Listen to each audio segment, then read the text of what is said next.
during this time is a restorative justice philosophy, trying to help the juvenile repair some of the damage that's been done to the community. But the other thing that's interesting about it, and it's been kind of a learning curve for us as well, because initially we thought the problem was with the juveniles. And now that we've got almost 2 years under our belt doing this, it's really clear that the problem seldom is really the juvenile. Frequently it goes back to the family and to the parents. So one of the things that the city did as well, we have a partner that we deal with that handles the counseling for our defendants, and we actually went out and purchased, using the funds from the court, a program called Step Teen, which is a skill building program for parents, and it goes on over a six-week time period. And they actually deliver this curriculum to the parents. So so far we have been successful. We don't have recidivism rate data yet. We're getting ready to do a program evaluation using a master's student at CSU Bakersfield, and they're going to come in and actually do an analysis of the program to see where our strengths are, and then also to see where our weaknesses are and where we want to shore up things so that it goes on from there. I actually conduct a weekly meeting with the caseworkers, with the mental health professionals, and our staff from the city and from the sheriff's department to kind of coordinate and see what's happening, track cases, see how many cases need to be additionally addressed. This also gives the caseworkers an opportunity to sit down with the mental health professionals and kind of talk about what are the needs of the juvenile or of the family and those kinds of things.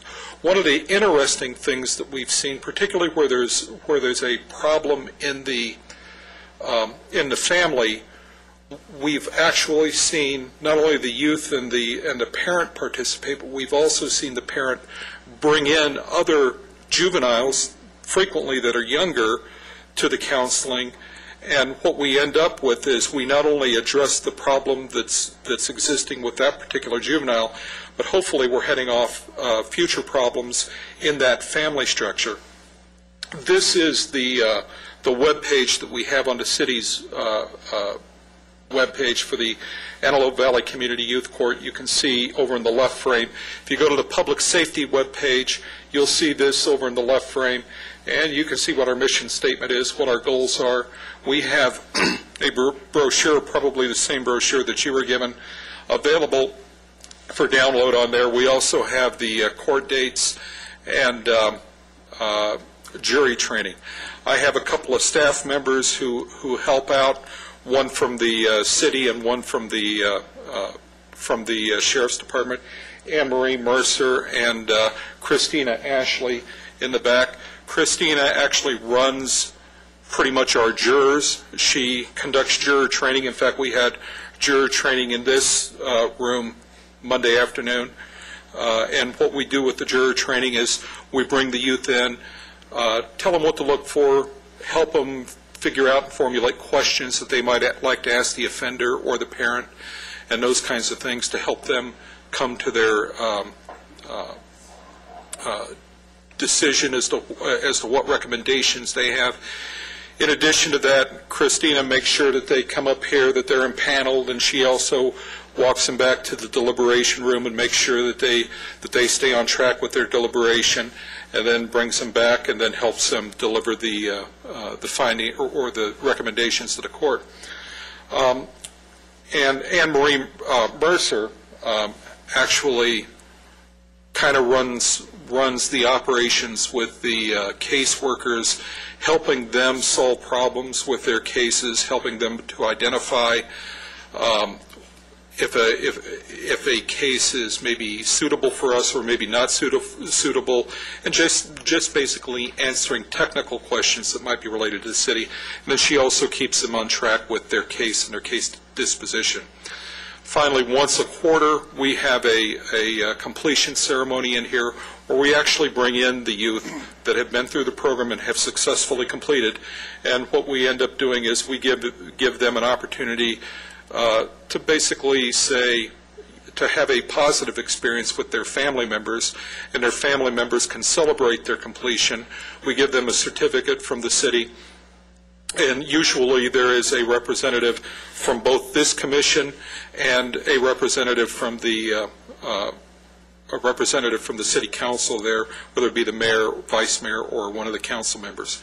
And basically and also Captain Johnson has been very good about coming over and helping as well. And it's the stories and the recognition that these leaders of the community give to these kids to make them feel like they're important and to give them something to work for. So we've been pretty proud of the way things have gone to this point. I think that's about it, Lee. You've got that covered. Now talk just a little bit about your responsibilities, Jim, with data analysis. Well, my responsibilities with data analysis, I think you are pretty familiar with from the perspective of the presentations that I make here. In addition to that, we produce roughly about a dozen maps weekly for the Sheriff's Department. We also produce maps for the city webpage. We also do a variety of analyses, not only on crimes, but we also look at arrests. In fact, when I do my presentation today, I have some very interesting facts for you with regard to arrests and with regard to who we're arresting. And that's kind of what when I was hired for this position, the city had no data other than tabular data that was generally given once every time increment, whether it be a month or a quarter or something else. But it was really hard for them to make connections with what other needs of the city were. Now we can do that. In addition to that, we have a monthly meeting with the Sheriff's Department on the first the first Wednesday of every month, where we share with them what we've seen for the last month. The data. We also do density maps and a variety of other analyses to help them, and it just gives them some additional information separate from what they might get from their own analytical folks. And what we do is we focus on basically 4 crimes. We focus on robbery, vehicle break-ins, burglary, and auto theft. And we kind of look at the trends that are involved in those. The reason why we focus on those is because those are the ones that the deputies feel like they can make some real headway with their deployments in the field. And what we see is we also, during that time period, we tell them what the trends are in each one of those categories, and then we also give them a monthly forecast like we share with you here. And they can see where it's forecasted, where the densities are. And our forecast last month was pretty accurate. We were like 94 to 96% accurate in our forecast. So the tool that we're using right now is very good, and I'm looking for other options right now with that, particularly with some of the stuff we'll discuss a little bit later on. Thank you, Jim. Just to piggyback on the success of our community youth court, I'll point out it's self-sustaining based on the involvement of the participants, and they actually pay a fee, so it doesn't cost us anything, and it's not costing the city a dime as it relates to that and the services we're being provided. So Jim's done an excellent job of soliciting people to come in and partner with us on that. Okay, on the next one up is Marlene Navarro. Marlene has, I'm sorry, Dave. Excuse me, Commissioner Schlett had a question. When's the next ceremony in here where we actually have people complete the, do we know? Yes, we do. What I need to make sure is that you receive these on your updates on your calendars. Okay, that's a process that we're trying to work through right now to ensure that you're aware of all the neighborhood watch meetings, business watch meetings, town halls, ceremonies, those type of things. We just nailed this one down yesterday afternoon. As a matter of fact, it's June 25th, and it'll be from basically 4. They usually run about a half hour, 45 minutes. I believe Dr. Vieira has been to every one so far. But anybody's welcome. Okay, now bringing Marlene up. Marlene has and with the entire staff, we work in a team atmosphere. So basically, as issues come forward and things present themselves that relate to our department, we collectively work on things. But each person has specific duties, as Jim just talked about his, that are independently his. Marlene has double duty. She's in charge of parking enforcement, which is always such a pleasure for people in the public, love parking enforcement, but she does a really good job dealing with folks. And then she's also responsible for our liaison as far as restitution and recovery, based on the city being victims of certain crimes where restitution is appropriate, and she liaisons with different agencies, and I'll let her talk about that. Hello. Like he said, my name's Marlene. I've been with the Public Safety Office for about 4 years, 3 as a CSO out in the field working out of the Sheriff's Station taking reports, and 1 as a crime prevention officer here at City Hall. My main duties are parking enforcement. I look at myself more as like the customer service aspect of parking enforcement. People call me, ask me questions on their payments, ask me questions about how to fight a ticket, voice their concerns, give me their opinions, whatever the case may be. I'm the one that they end up speaking to.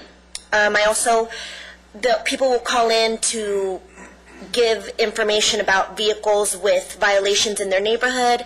I take that information down, give it over to the parking enforcement officers in the field. They check the violations out, cite people, red tag them. I work directly with a company called Turbo Data, and they handle most of our billing contests. They send out our letters, but we're in contact almost on a daily basis. If they have questions regarding some sort of contest or the way that we do things in Lancaster, they'll call me, and I kind of give them more of a real life view of how Lancaster is and the type of violations that we see most often. I also deal with restitution to the city. I mainly attend juvenile court. I haven't gone to adult court in a while, but I correspond with the DAs at adult court or with the probation officers. They call me when they need information about their suspect owing money and how much damage that they did. So I also have contact with the detectives at the station and the teams that work out in the field that actually write the reports.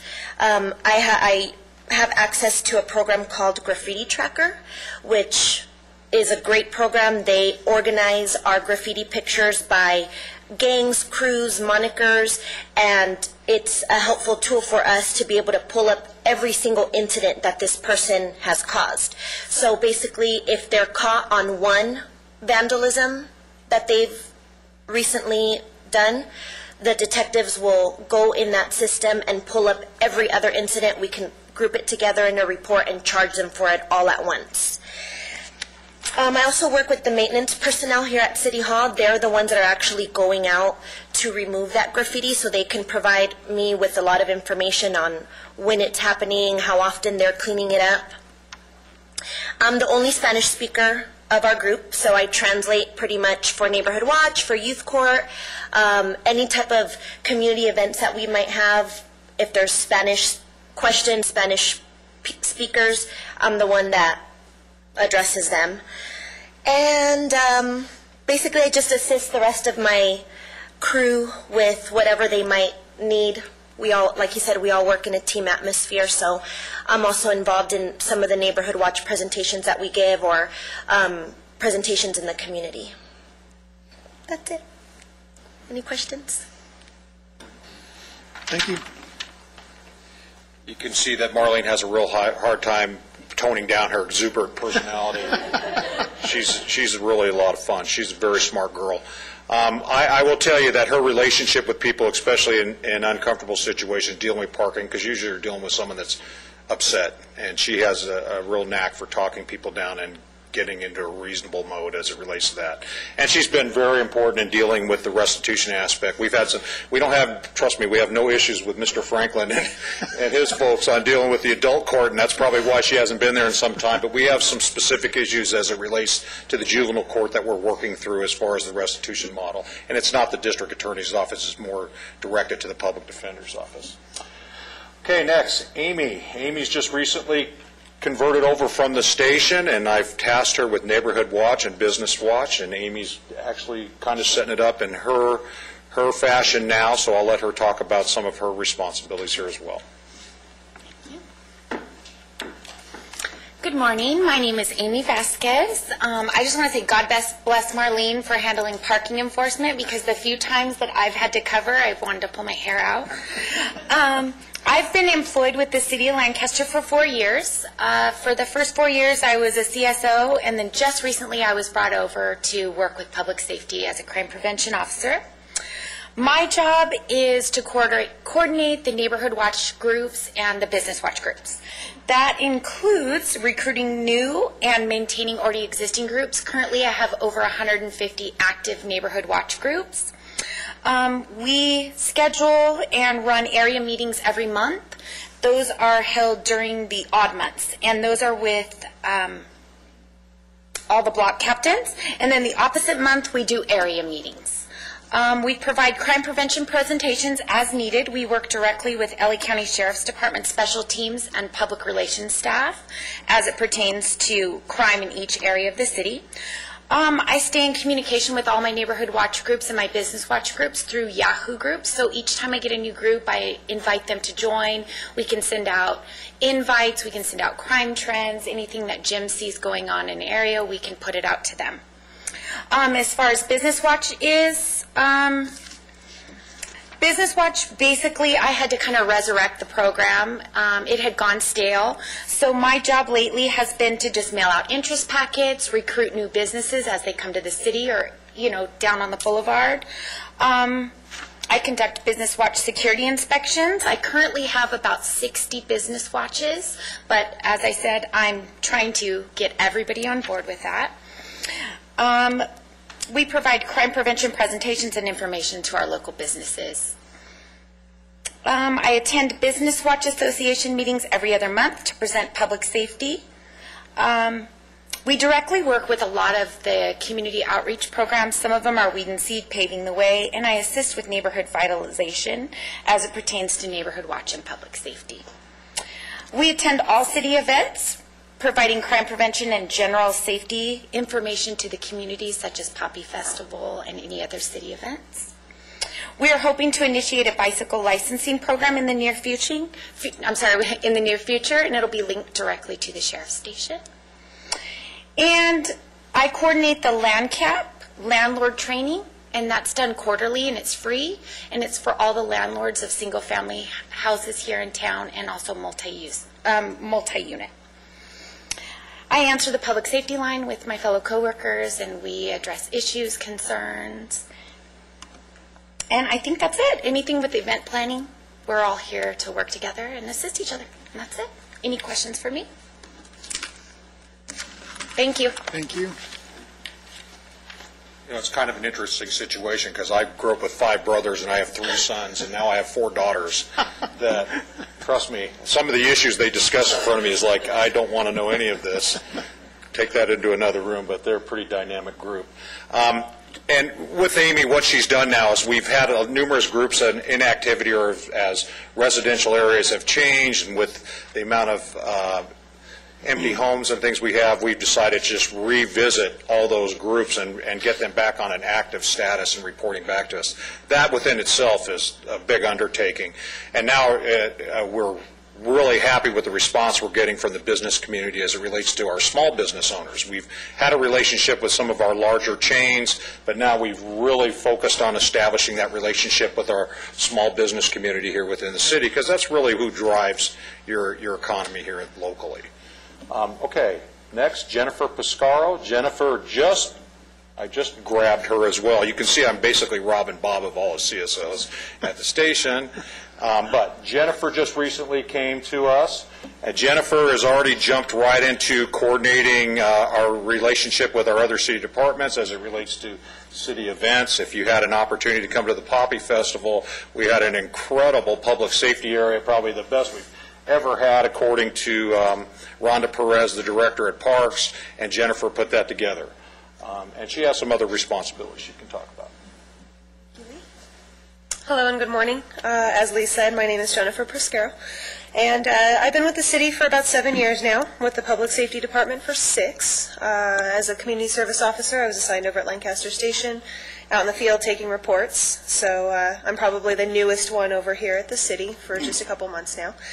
I am responsible for the coordination of all public safety events, such as the Public Safety Zone at the Poppy Festival, coordinating with all of our outside agencies, the Sheriff's Department, CHP, AMR, the Fire Department, anything related to public safety as our citizens in the community see them. And I am also responsible for putting together National Night Out. That's going to be coming up in August. We're going to have that at the Pierre Bain Park, just like last year. And coordinate the city's participation in other public safety-related events hosted by other organizations and agencies. For example, we actually have an event in Mojave that we're going to tomorrow. The city of Mojave is hosting a public safety, health safety fair and have asked us to go and represent the city. So we'll be there from 10 to 2 tomorrow. And let's see here, I handle events that involve CERT, our Community Emergency Response Team, through the Fire Department. And I participate in their meetings as it relates to the city, take any information to them, and bring any information back for us. They were just a part of our farmers market last week, so I helped set that up with Angela Riley in Parks and Rec. And I also liaison between the city and our community-based organizations such as Valley Oasis, SARS, Paving the Way, Grace Resource Center, and so on. I helped set up the walk for the Valley Oasis Domestic Violence Shelter. They had a Take Back the Night event, and I helped put that together with them. So, thank you. And in Jennifer's role there, for every city event and for every non-city sponsored event but public event that's operated within the city, we always develop a security plan as it relates to that. So if someone's, for example, going to utilize a city facility like at Stanley Kleiner building at Lancaster City Park, we have to coordinate a safety plan to ensure, based on what that organization is doing there, we have the appropriate staff members, whether it be the Sheriff's Department or our park rangers or whoever that may be, to be there and ensure the safety of everyone who's participating, as well as the city's property and protection of that property. So Jennifer has a relationship with many departments here, and it's a process as she's establishing those relationships. Just so to pre-warn you, she's more like me than any of them, okay? So just be careful when you're dealing with her, but, okay? I'd like to bring up Anne Marie Mercer now. Anne Marie has specific duties. One that she has is probably another thankless job to a certain degree, is she deals with our barking dog issues, more of our quality of life issues that she deals with. And the reason we did that here at the city is there was a process as it related to animal control and how that was managed, and the reality of it wasn't being managed. At the time that Anne Marie took this job on, there was about 250 open cases that had not even been addressed or resolved.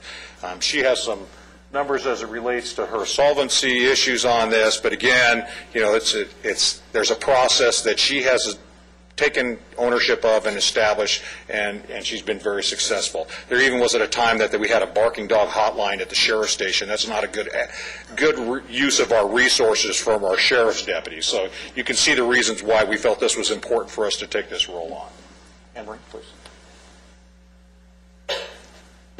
Good morning, everyone. Actually, this is probably my hardest speaking event because they're the ones that do the presenters. I'm usually the one behind the scenes. I have worked for the city since 1999. My first position was as a part-time park ranger. Then I advanced through the city through different positions that have came through the development of different programs, such as parking enforcement. I was one of the first ones. CSOs, I was one of the first ones. Crime prevention officer, I'm one of the first ones in the public safety to take on different roles in different areas. I serve through the youth court. I work with Jim and I work with Christina as pretty much the business manager end. I'm the one that finds you the paper clips. I'm the one that tells you where all the other resources can go through all the different things in the areas. I also take on the responsibility for the participants, such as the children. I also do case management. I also work with the integrity through databases. One of the databases I work on is the data entry from the station to the city that you guys see on your screens through the meetings that you have. The statistics for the youth court, there's about 477 citations that have came through this program. All of them have been touched in one way or another through hands-on, through the interns, through Jim, through Christina. We make sure that each one is looked at and evaluated on whether or not they're great for the diversion program or they need to go to regular juvenile courts. As of to date, since there's completion for, actually, as of 2012, 7 of them have completed the program, which is pretty good considering the fact that that's 7 less children that we have to worry about in the future. My other thing that I do from the data entry is, that's it, honestly, for those 2. The last one I do is pretty much, if you pardon the pun, the roughest. So that is the barking dogs. That's the quality of life issue to where I work with people, and the dog is usually the one that's the property, the emotions, the high, the low. I've actually worked anywhere from the rooster was crowing too much to where it's the man down the street that's barking at the dogs. Okay, interesting. How do I tell the dog or the man to stop barking at the dogs? But that's what I do. In 2012, as of April, I have about 105 cases. Most of them, about 90% of them, are closed out because people just want to hear someone listen to them. And that's it. Any questions? Anything? Nope. I've really taken Anne-Marie out of her comfort zone. If you've seen her face when I said, hey, Anne-Marie, talk a few minutes about what you're going to do. Really, she's kind of playing that down. She does a lot of things as it relates to these people with, first, a telephone contact, and knock a notice at the door. We really try and work with people to resolve these issues. We've had a few example issues where we've had to go into mediation here at City Hall to get people together and resolve this. And she's well over 90% in her solvency of these issues, where we don't hear a complaint again. And then sometimes, they come back up and it's an issue. And she's done a great job with that. Okay, just briefly, I know this is getting long. I know we're doing a lot of things, though, because I don't do anything, so I have nothing to talk about. I'm going to bring Christina up. Christina, could you please come up and talk about your relationship with Community Youth Court and what you specifically do? Christina's very shy, too, as well.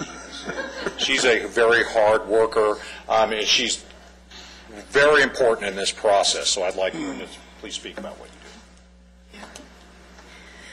Thank you. It's been a pleasure and an honor to work with Jim and Anne-Marie and everyone on the Youth Court. My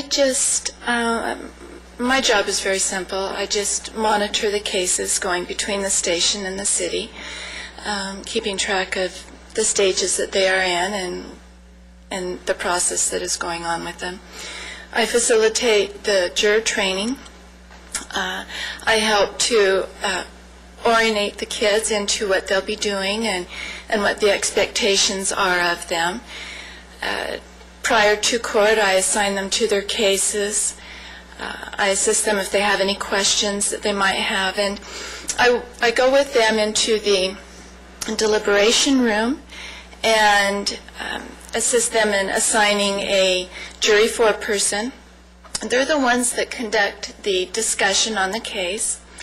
They come to a consensus on their conditions for probation for the case, and then the jury foreperson comes out and reads that to the court. I'm very proud of what the jurors do. They have such responsibilities that something that I did not have when I was a kid. I'm just so impressed at the intelligence and the confidence that they have and their maturity when they ask questions of the participants that come before the court. They are very respectful. They ask questions to both the participants and their guardians that come with them. And when they deliberate, they have some wonderful insight and unique ideas of what the conditions of probation should be. And it's just been a wonderful pleasure to work with everybody on the program. Thank you, Christina. I think the thing is, and I'll make this quick because this is a little long, but We have other issues that we deal with here that, we could go in and talk about for some time. Our main responsibility is we're your direct staff relationship here with the City of Lancaster as it relates to the Criminal Justice Commission.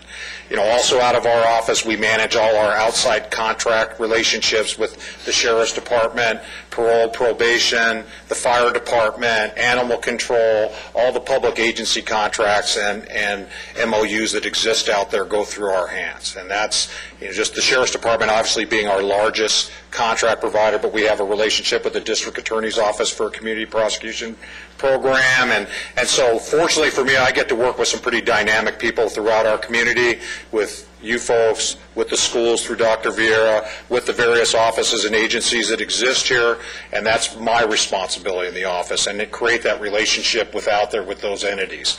Also, it's fun because we develop programs, and you can obviously see we have a pretty enthusiastic group that are willing to get in there and get their hands dirty and test new things. So we're not afraid to get out of the box.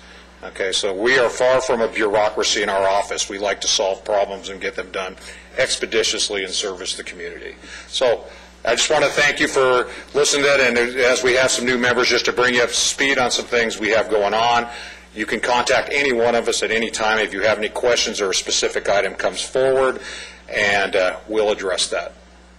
Any questions, comments from commissioners? I would just like to commend you and your staff for, all those things that you do. There's a lot of activities and events that happen here in the city of Lancaster, and they go by very smoothly, and those types of things don't just happen because of the work that you do. And secondly, I'd like to commend you for working with Mr. Dorico. I know at times he may not be the easiest individual. Dave has personal experience for about 30-something years on that. And look, you see Bob's face too, okay? Well, unfortunately, what Bob did is he passed it on to poor Ed, who's been my friend for 30 years too, having to, and the truth is, I think what's good here in the city of Lancaster that's very unusual is we do truly believe in community partnerships. And I believe that goes through the whole spectrum, whether that be from all the way to, on the citizen level, all the way through to our business community, through our organizations, and our schools and everything. And I think everyone here could be the example for a lot of places on how we all collectively put our heads together to resolve issues. In all seriousness, great job, all of you, under your leadership, Mr. Dorico. One thing I would say, I know, recently come to my attention that the juvenile traffic court may be closing, or is closing. Maybe that's a conversation we could have here in the near future as to how we want to take a look at that. I've definitely, and as I've discussed with some of your staff down on the school level, Dr. Vieira, is we need to develop a model as it relates to truancy and some of those issues we're going to deal with daytime issues. There's been some discussion between Captain Johnson and I, and also with probation and how we can manage that and make it less burdensome on the deputies in the field and things we can handle more on a staff level at the school. The reality is we have to develop a process because we're not going to have a choice. As that juvenile traffic court goes away, which due to budget cuts, we're going to definitely have to come up with a process. I think we have a pretty good idea. Obviously, it's going to have to pass muster with you and your staff as well, and the school board, and along with the other agencies that will be involved in that. But that will be coming to you shortly with just an outline for discussion. Thank you. Look forward to that. Okay, public business from the floor, agendized items. Citizens who would like to address the Criminal Justice Commission on any agendized item may do so when the item is being considered by the Commission. Please complete a speaker card and identify the agenda item you would like to discuss. Individual speakers are limited to 3 minutes each, and I'll call those speaker cards up after or at the end of each item as well. We'll move on to consent calendar. I may have a motion to approve the minutes of March 14th, 2012. So moved. Any discussion, questions, comments? No? Hearing none, call for the vote.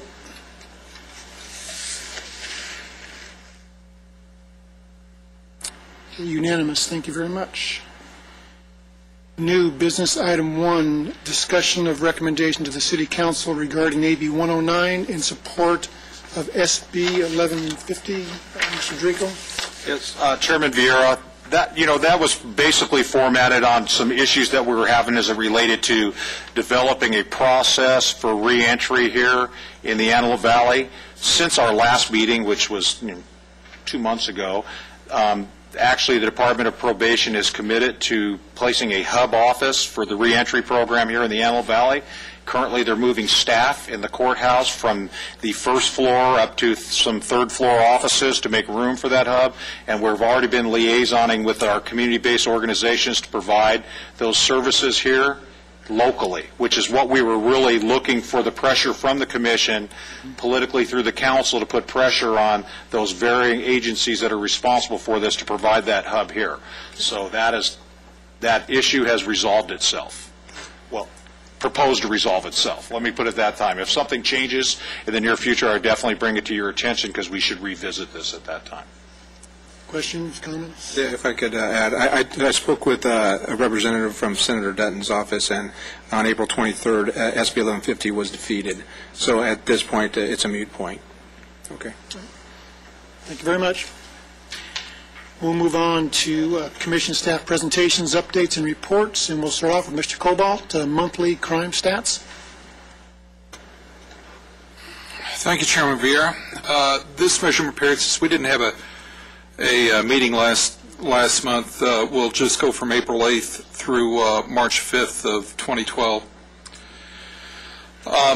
These are the figures. The high week in there was week 17, April 22nd through 28th. We had 82 Part 1 crimes that preliminarily geocoded to the city of Lancaster. The low week was week 15, where we had 67.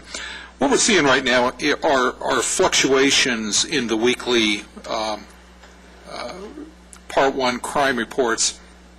And it's important to realize that at some point we are going to be near the bottom of where we've been in the past. And at that point we're going to begin to see, it's normal to see fluctuations in crime. I mean, it's nice to think that we can constantly bring it down more and more and more and more and more, but at some point in time, we have to be realistic about it. We have to understand what's going on. And as we take a look at this, obviously the high week is a little bit of concern to us, but the low week is about where we'd like to be, and we've got 3 weeks in there, the week 15, 16, and 18, that I would think are not too bad for us. So we did have 1 week. All right. As far as arrests go, you can see those up there as well. We range from about 261 to 240. Week 18's data is not complete yet. So when we compare our report last time in March to where we're at in May, our weekly average in March, in the March report, was 71.4 Part 1 crimes per week, with a weekly median of 70. Also, for the May report, we're looking at 72.5 Part 1 crimes with a weekly median of 70.5. Now, one of the things that I reported on in January, I used this slide in January to report on what we were seeing in the arrest data. Early last year, we started collecting, in addition to the booking slip data from the station, we began also collecting information on whether or not an individual was on probation, whether or not an individual was on parole, and whether or not an individual had a prior criminal history. And in January, I reported this information to you that from May 1st to December 31st, we showed a correlation, a positive correlation that was statistically significant for arrestees with a criminal history. We said 36% of our arrests in the Antelope Valley had that. And when I say that, we are excluding people who are also on probation and also on parole. They're not contained in that 36% because we sort those out additionally. I said at that time that our probationers accounted for 22%, and our parolees correlated reliably at 10%. Now, the figure that's not up here, ladies and gentlemen, is the person who's not on probation, who's not on parole, and who's not on probation, and has no criminal history. That's 32% of our arrests. Now, one of the things that the city and the sheriff's department has been pushing hard on is to get people to secure their property, secure their homes and their cars and those kinds of things. Because typically the first-time offender does not have a real high skill level in this area, and the first-time offender is oftentimes the juvenile who walks down the street at 2 o'clock in the morning and flips the door handles to see if the car is unlocked. And so as we get concerned, I mean, parolees, as you can see from the number up here, are important, but they're 10% of these numbers. Now, what I'm going to share with you in a minute makes it even more important that we probably need to pay attention to some other categories as well. This is data from May 1st, 2011 through April 25th, and you see a change in the numbers there. And the change of the numbers is, I found particularly interesting. Now, this is for total arrests. 38% of the people, it went up 2%. 38% of the people had a prior criminal record, were not on probation, and were not on parole. Probationers maintained a reliable 22%. The interesting thing is, for overall arrests, parolees went down to 9%. And what's also interesting about this, remember, these are total arrests. We saw a spike up the last 2 months of this in arrestees or arrests of parolees, primarily because there's now a unit to deal with those parolees, and so we saw an increase or an elevation in those last 2 months of arrests. But when we look at Part 1 data, this is where it becomes interesting, because you can go out and do enhanced enforcement, but that doesn't always translate over into your Part 1 crimes and arrests for your Part 1 crimes. You can see here the group, let me just show you the fluctuation again. 38% for the folks with prior criminal history, not on probation, not on parole. That number jumps up to 43% when we start talking about arrests for Part 1 crimes. Jim, just a quick question. When you look at that 43 and 38 and the percentage of those arrests, is that comprised of juvenile and adult? Mm-hmm. Okay. Anything that a booking slip was prepared for at the station,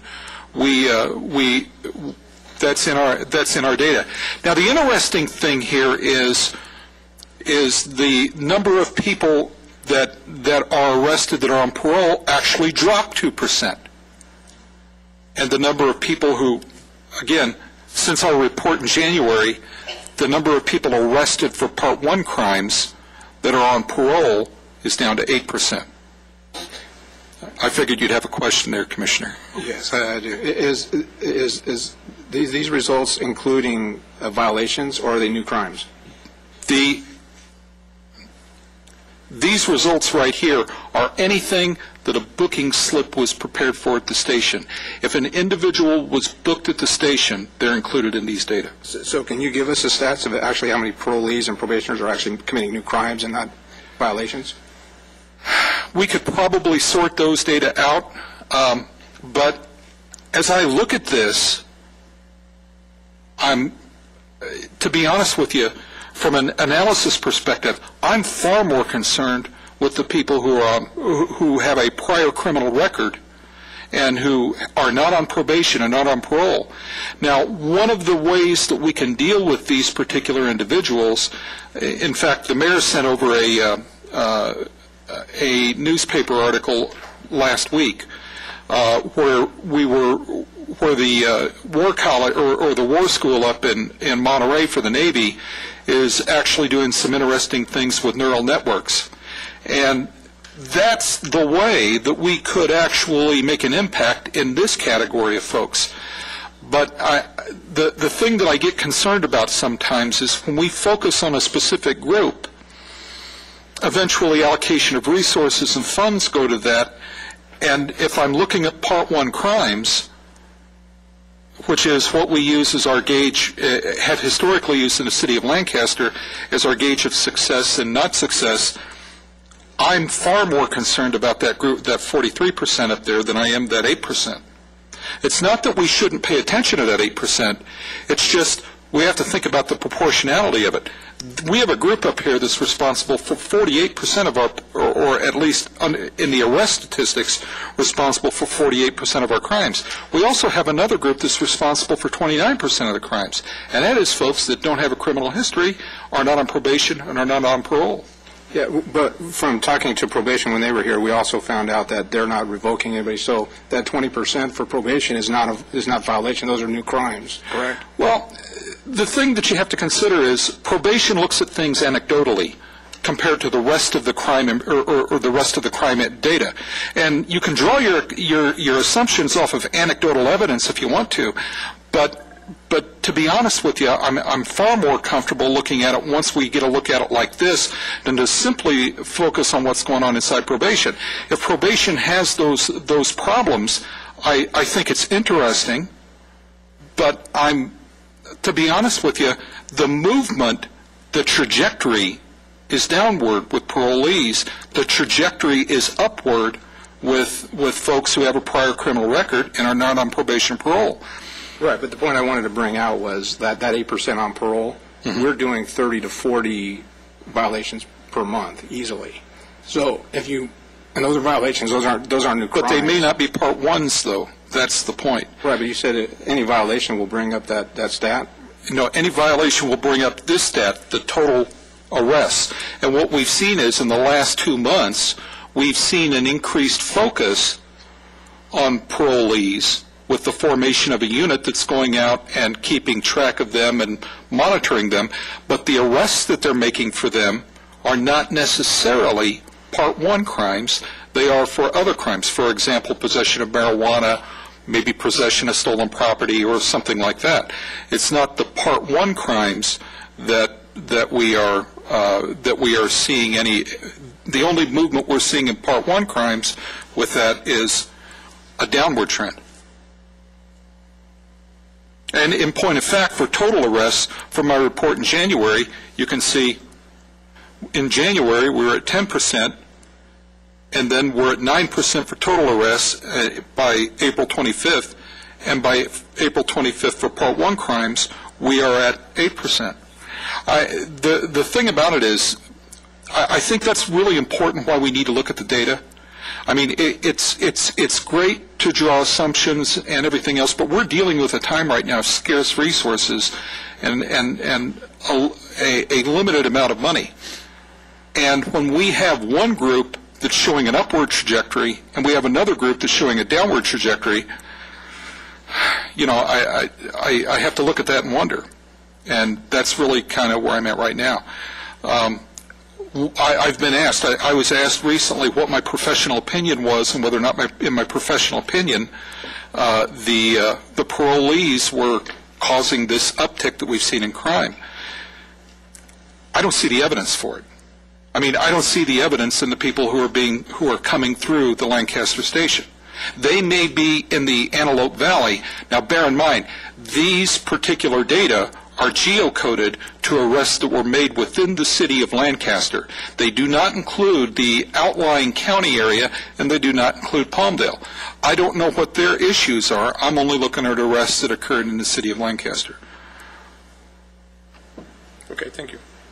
Now, one of the other things that we can look at with this to try to explain what's going on, I also was able to correlate I took our crime rate and I went back to January 1st of 2000 and brought it up to present.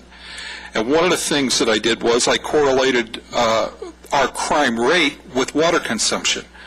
And one of the reasons why I did that was because water consumption is one way that we can kind of peer inside of our residences and see how many people might actually be living there so we can determine whether or not we've got a population issue. And guess what? It correlates almost perfectly. It's probably the strongest correlation that I've seen since I've been working here.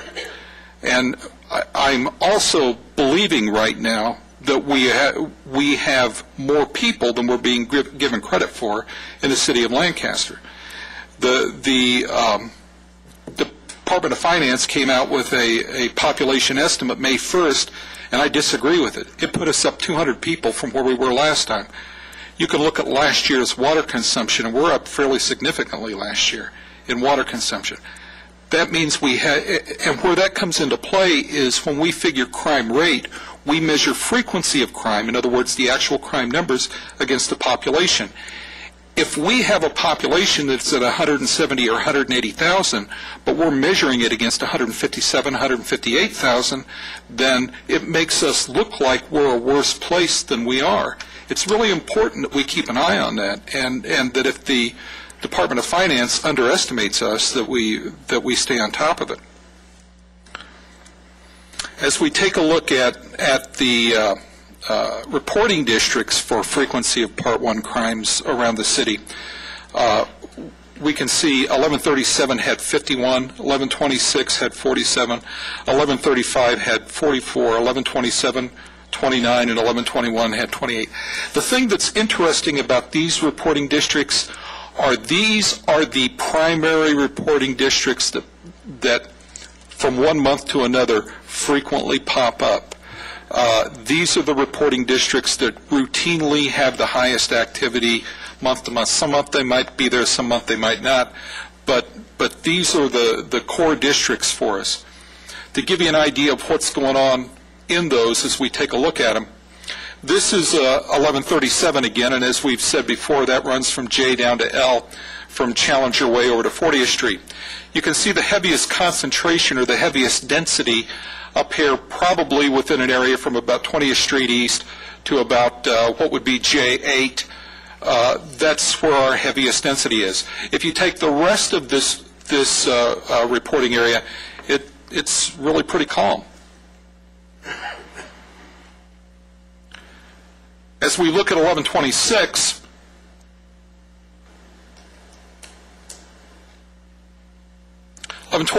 runs from J down to M, from 10th West to 20th West. Again, our biggest, the center of the bullseye is right here, centered around 10th Street West and Avenue K, and that's primarily because of all of the commerce that goes on in that area.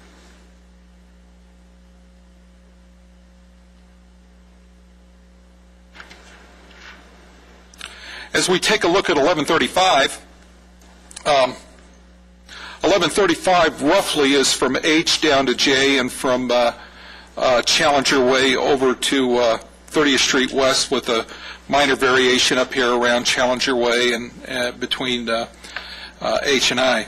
Again, you can see the primary area runs from roughly about what would be I-8 or I-9 down to about Avenue J, and from, or at least south of Lancaster Boulevard, from Challenger Way over to 20th Street East.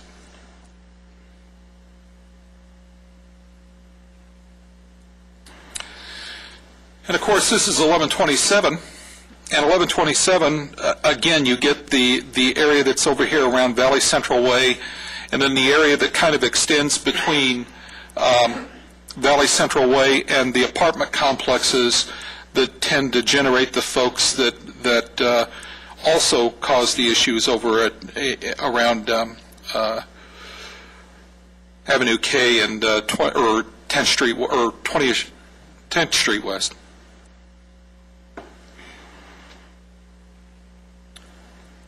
And finally, 1121 runs from basically H down to I, from Sierra Highway over to 20th Street West. And of course, the area that has the highest concentration there is essentially kind of an area that runs from Avenue I up to just south of Avenue H, from 10th West over to Sierra Highway.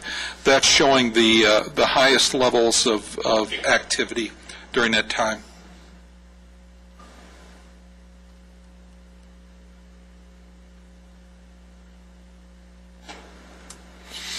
For residence burglary, again, 1137 and 1135 are in there, followed by 1123 and 1133. Larcenies involving vehicles, 1137, 1135, and 1126. So let's look at the trends now for the last 52 weeks. Where are things trending for us? Now, we've heard recently that there was a little bit of a spike up in crime during the first quarter, but that covers one quarter. It doesn't cover 52 weeks. So let's see what's happening in the 52 weeks as we look back. Well, first of all, a crime that we haven't routinely reported on because there's been nothing to report has been murder. Since the first of the year, we've had 6. And so that's showing an upward trend. Burglary is also showing an upward trend. But the good news with burglary is you see the blue line that's up here. The blue line up here means that's the baseline. We're still below the baseline. The thing that you'll see with burglary as we take a look at it, the peak weeks are still staying right around 28, give or take, maybe upwards of 30. Where we're seeing the upward tick in burglary is we've lost our low bottoms. Does that make sense to everybody? When we take a look where we really drop off up here, those have increased. The numbers of crimes in those weeks have increased. So that's where it's being driven. Our peak weeks really aren't any higher than they have been. Where we're losing it, you can see back here, roughly about 40-some weeks ago, we had one week where we had fewer than 8 residential overall burglaries, and then we saw another week where we were down roughly at about 10. And what's happened is it really hasn't increased as far as the peak goes. It's gone down, or we've lost the lower edges of the weeks. Now, the one crime that we had that's trending flat is rape. Now, the good news is that's really the only thing that's trending, or those are the things that are trending up. Rape, a very low-frequency crime for us, is trending flat. And then everything else is actually showing a downward trend. Robbery for the last 52 weeks, and it's important for us to look at this 52 weeks rather than comparing just quarter to quarter, because 52 weeks tells us what's going on inside the numbers. Robbery is showing a really distinct downward trend. Not only is it a downward trend, but that downward trend is below the baseline, which is a little over 6. We had, in the last 12, 13 weeks, we've had 2 weeks that were above our baseline, and everything else has been below the baseline. Assault. You can see with assault, we stay very consistently below the baseline, and we're showing a downward trend with aggravated assault as well.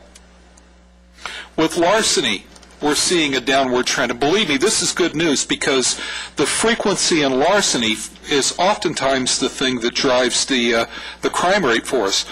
Larceny occurs in the highest frequency of any of our Part 1 crimes. So when we get hit with an uptick in crime and larceny, that's going to drive our crime rate. Grand theft auto is also down. If you take a look at this, you can see we've been pretty consistently in a downward movement for the last, probably 20 weeks. And arson is also in a downward slide. This is our crime map for the 4 weeks that we're reporting on during this session, and there were a total of 368 Part 1 crimes that were geocoded to the city of Lancaster.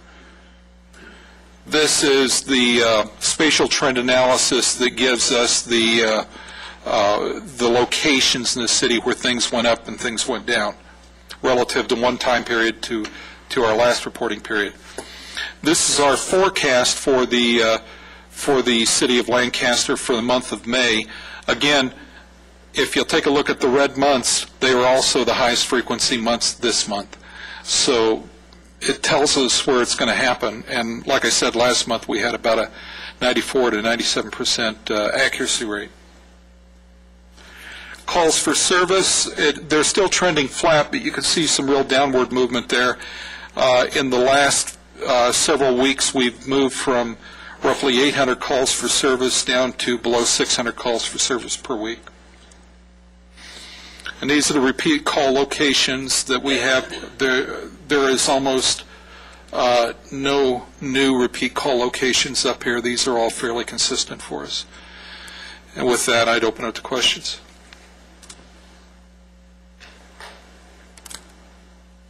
How much of the drop in parolee crime statistic and increase in the people with criminal record is relabeling? Well, we pull the information out of the database for that the Justice Department has for the parolees. We pull that information out of parole leads, and the AB 109 folks are tracked in parole leads. They appear in there. If you pull up parole leads, you have an entire classification for the non-revocable parole folks. So they're still being counted in the parole data. Folks with criminal history, we get those from the other Department of Justice database that allows us to know who's been convicted of a criminal offense, not traffic, but criminal offense, and that's how we check off those boxes on the booking slip, and then that's how we count it. Other questions? Thank you. Thank you, Jim. A lot of good information there. Okay, arrest statistics, LA County Sheriff's Department. Lieutenant Ralston. Thank you, Chairman Rivera. As you may be aware, our arrest statistics are slightly down this year from last, but it appears to be consistent county-wide. Lancaster just happens to be the highest arrest statistics in the county with 4,200 year-to-date, followed by Century with 3,600 and Palmdale Station with 32. Some of the things we've been doing, redeploying units to address crime issues in the retail centers and on the boulevard. We've implemented foot patrol and bicycle patrol. We've also redeployed two units for a total of 3 units in cars to the retail centers. And we've also conducted some saturation operations in the retail centers. One such operation conducted by Top and Core resulted in 24 arrests in one shift. So that was a pretty good operation. And then on the subject of saturation patrol, we've been partnering up with the OSS and GET unit, both Lancaster and Palmdale, and conducting several separate saturation patrols in Lancaster on the PM shift, using Jim's maps, the hot spots, and concentrating on those types of areas the nights in the week, PM shift, where the crimes are occurring most frequently. And it started off a little slow, but last week we did pretty good, arrested about 20 people for 20 or so deputy sheriffs out there. And with that, I would like to turn it over to Sergeant Teresa Dawson, who's going to talk about some of the things we're doing community relation-wise with partnership with the City of Lancaster. I'm going to be I'll be extremely brief because it's been a very long meeting. I just wanted to give you guys an update with the coffee with the deputy, the captain with the deputy, the coffee with the captain. It's gone extremely well, and we've kind of diversified it to like this next meeting, because we are having our annual memorial barbecue to honor the men and women who have been killed in the line of duty while serving the community. Amy had a really good idea to go to the senior center and maybe have a coffee with the seniors. So on the 18th, we're going to be doing a presentation at the senior center, and that's going to be our coffee with the deputy for this month. We had our first annual Explore competition out for this area. We had it in Santa Clarita at the PDC, and that was put on by the Explorers from Lancaster Station, Palmdale Station, and Santa Clarita Station. It was a huge honor for us to be able to host something like that. One of the things that we're trying to do is mentor our young people and to get them to decide on careers and to get them into positive things with setting a direction for their lives. And whether that be to go into law enforcement or to go into any other professional career. This is kind of setting them in that right direction. The Community Academy is going to be graduating on the 17th, and we have about 44 participants from both Lancaster, the cities of Lancaster and Palmdale. So that graduation ceremony will be at the Chimboli Center in Palmdale.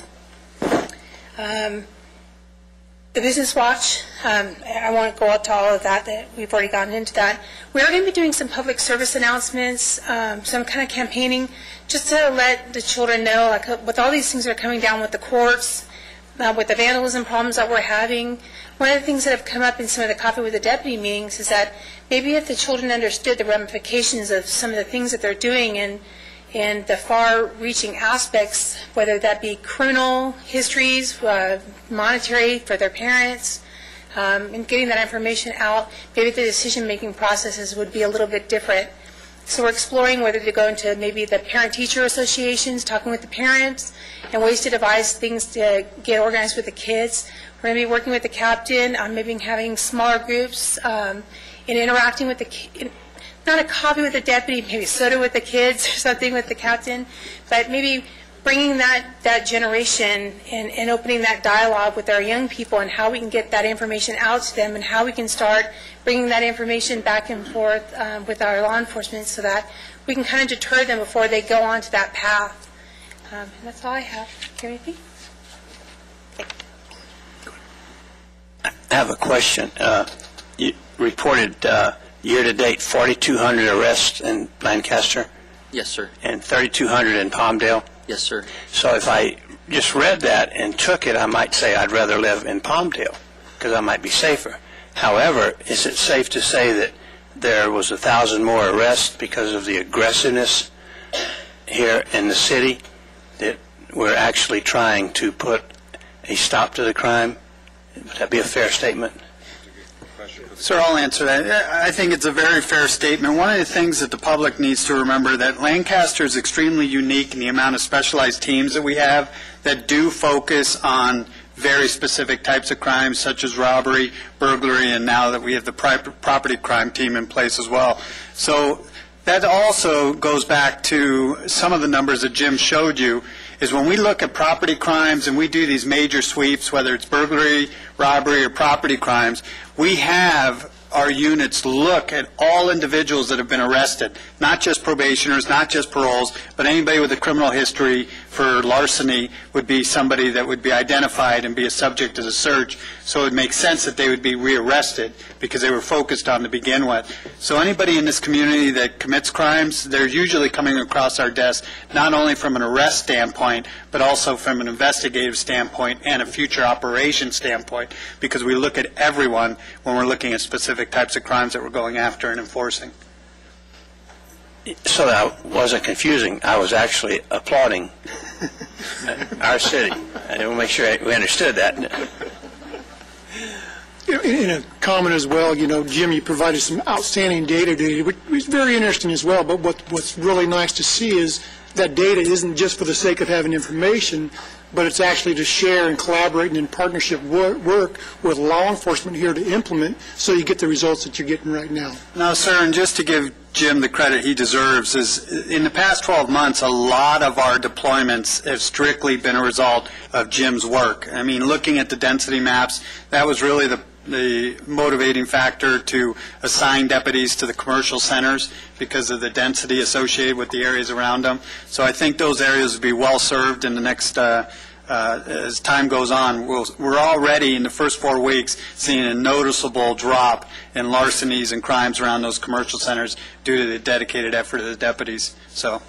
And I think that's what the efficient reallocation of resources that you do have at hand, specifically in these times as well. So, commend all of you. Very good. Other questions, comments from anybody? No? Okay, California Highway Patrol update. Captain Urea. Good morning. Good morning. Our fatality rate, unfortunately, for year-to-date has gone up. Last year at this time, we had 4 fatalities, and actually, the total number of persons killed is 8 from 4 of last year.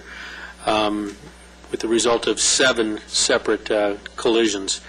Our DUI totals right now for the year are 241 as opposed to 206 last year. And our DUI accidents are running about the same, about 3.8% fewer than before. The overall picture of our collisions for total accidents from year before is down about 10%. Since the last time I was here, we had the opportunity to work with the schools and be of technical support for the Every 15-Minute program, working with the Sheriff's Department, working with our ambulance company, our fire department, and our coroner's office. And Eastside High School and Highland High School did an outstanding job in that. And I thank you for allowing that to happen for us. And also, we're continuing our efforts in education with the Start Smart program. Want to get together with the schools to make sure that these kids coming on that's starting to drive next year are aware of that program and the awareness for the parents as well. Believe it or not, some of the insurance companies actually give breaks to students who come away with certificates for that. So that would be an added added plus for people attending. And one of the things that we do with the Start Smart program, it's not just for the kids, it's for the adults as well. We want the parents to come with them to attend this class with them. So it's not just having an audience with the kids, but their parent or guardian are also welcome to come to this, and it's free of charge. And the idea is to get the education portion of it and the awareness going with that. But unless there's any questions? Yeah, I got one for you, Captain. I got an article here from Merced Sun on May 1st, and it says a woman guilty in fatal DUI avoids jail time. Basically what happened is this person was under the influence of alcohol, she was under the influence of marijuana, and she was on the phone. She killed somebody, killed a fireman. She was in an accident, and she was sentenced the other day, and she got a whole year of being in home detention. Never received any jail time. Are we doing that in our community? You know something? No, we're not. Our community is, the district attorney's office is helping us out with that, and we're trying to get as levied the fine as hard as possible and get the sentencing to fit the crime. You know, this DUI thing it's not an accident. It's 100% preventable, and there should be no reason why anybody in today's society should think otherwise. It's very, very serious, and we take it very serious. Yeah, it's just amazing that somebody had to lose their life. And I hadn't heard that, and it saddens me to even know that. Yeah, I got the article right here if you want it. Thank you.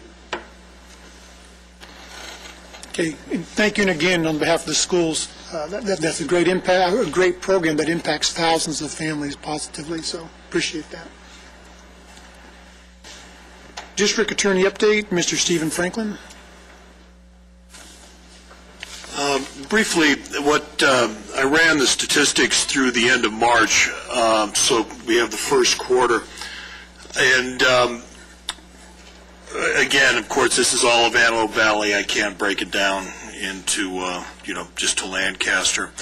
But it's a trend that I was hoping that would continue. When I spoke, I think it was December, maybe January, that the complaints being filed are actually going down, which I think is consistent with what we've been hearing about a little bit of a downward swing. Before, a year and a half ago, for instance, we were pretty much second only to Compton, sometimes Norwalk, in the complaints filed. But as through March 2012, we were pretty much consistent with San Fernando and Van Nuys, who would obviously be our closest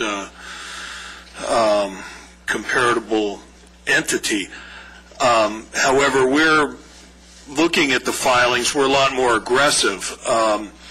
For instance, in Antelope Valley, we have filed through the end of March 896 complaints, where we've declined 246, where San Fernando's filed 954, but they've declined 746. Van Nuys, 893 complaints filed, so it's on par with us. But they, on the other hand, have declined almost 800. So that's also demonstrates to me that the sheriffs are doing a good job on, for the most part, on what they're bringing us. And where we used to be on par to Compton, for instance, is 1,290 complaints with 718 declinations. Long Beach, 901 with 570 declination. Norwalk, 1197 with 768 declinations. So that's, I hope that trend continues. As far as misdemeanors,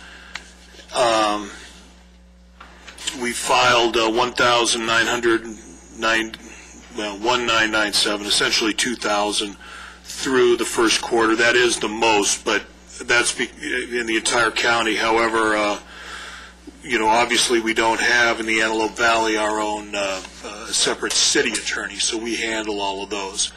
And as the captain was referencing, we do work together with the CHP because the DUI is a big thing. We'll bring those to trial, and we're going to coordinate and after this, the captain and I, and hopefully I can get some people over and treat more of these DUIs with deaths as murders. So, but pending any questions, that's it. Questions, comments? No? Thank you. Business Watch Subcommittee update and Public Safety update, Mr. Dorico. Well, unless you want to be burdened to hear the same thing, I think we could pass that maybe for this time, other than, the girls gave some stats on how we're updating that currently through both those items. Okay. Thank you very much. All right, public business from the floor, non-agendized items. This portion of the agenda allows an individual the opportunity to address the Criminal Justice Commission on any item not on the agenda. State law prohibits the Commission from taking action on items not on the agenda, and your matter will be referred to staff. Individual speakers are limited to 3 minutes each. I do have 2 speaker cards, and we'll start off with Mr. David Paul.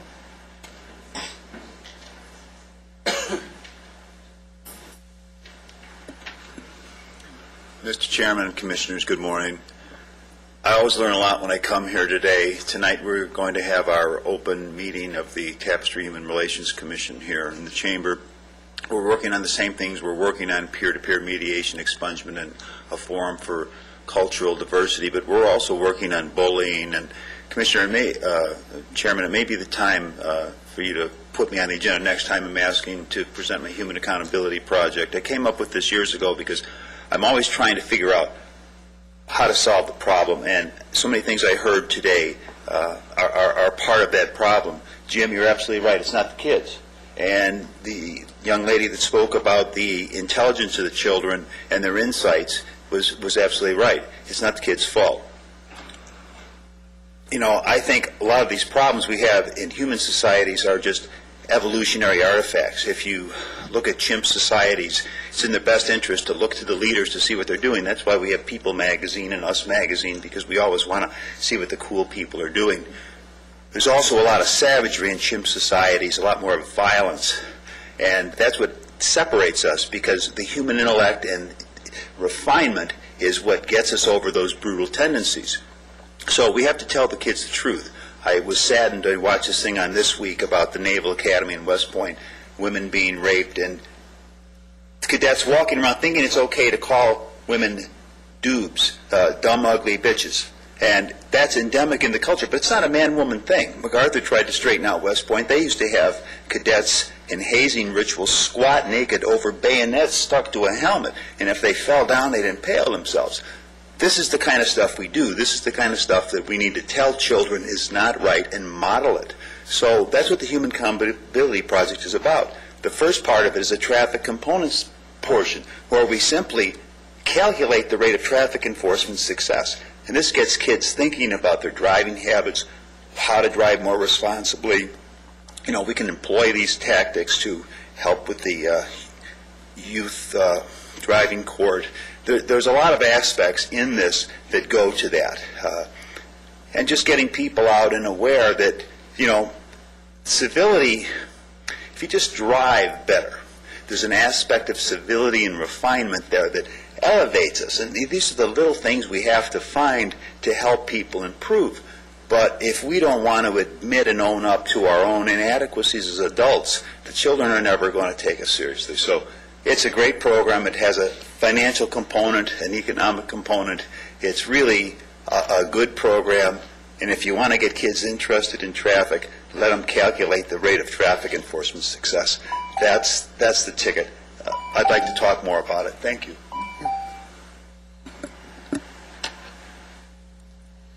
And our second speaker card, Nicole.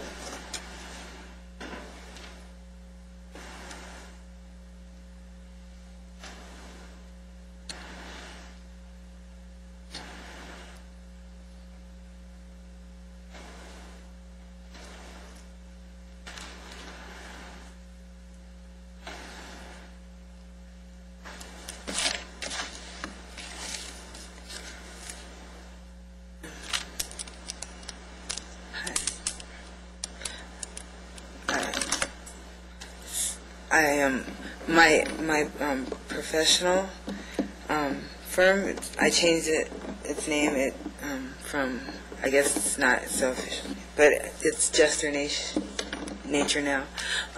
And so I was doing some, I guess some reading, or right now it's basically tax season, or so I was checking on the next season. And so it's funny because if you want to know, I did an analysis sitting right back there. If you guys want to know what it is, and then I could tell you and see how it matches the one that I did at home, and I came to tell you. I guess I came to tell you. I didn't know. Okay, which one do you want to hear first? Your preference. Okay, I came here today to talk about. I can't even remember. I was sleeping back there now. Please count one more time. Basically, the fires last night. I can't take any more. And that goes on to our taxes. And I spoke last night about the inflated property sales, where we already know that it was wrong, and how it's going on our property taxes. And then we have and stuff that happened this past year is the parents' notification and their rights to decide for their child, and then that we're talking about boundaries for. That's basically a core root of everything, boundaries, and then block captains, right? And then, but I wanted you all to remember that I had said long before that equal access and stuff, and then it came out like cameras in the courtroom, okay, and then so that came out just recently, so our property taxes, right? And it's about but it's like weed, gay, lesbian, in public. I'm sorry, that's what I had to say, right? Okay. So, this is your guys' analysis, Mr. Cobalt. He goes, it has to do with the water. Oh, it's a conspiracy. They use crazy people because everybody knows. So it has to do with the water, right? Okay, so the water, if you look in his zone. Thank you very much. Thank you very much. Appreciate it. You're welcome, and thank you, too.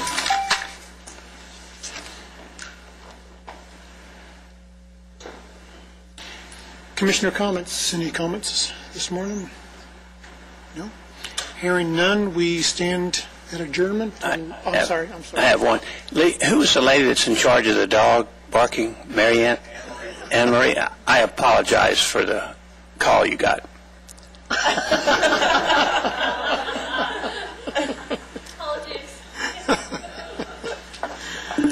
Okay, thank you.